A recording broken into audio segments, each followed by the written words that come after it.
So, ayun guys, i-complete na lang natin SB19. So, ayun nga, hindi mag-pinos yung SB19 sa kanilang official.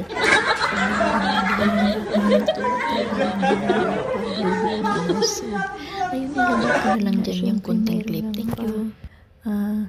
Times Square yung Spotify Philippines, ano. So, ayan, nandoon na nga, ano, sa Billboard New York yung simula at wakas ng SB19. So, ayun, thank you so much, syempre, sa Spotify Philippines. So, ayun na nga, another blessing na naman sa SB19, ano. So, nag-post nga, ano, yung Toyota Taiwan, ano. So, ano na ba ibig sabihin nito, mga 18, and syempre SB19, sana kung isa man to sa kanilang magiging i-endorse, no, ano.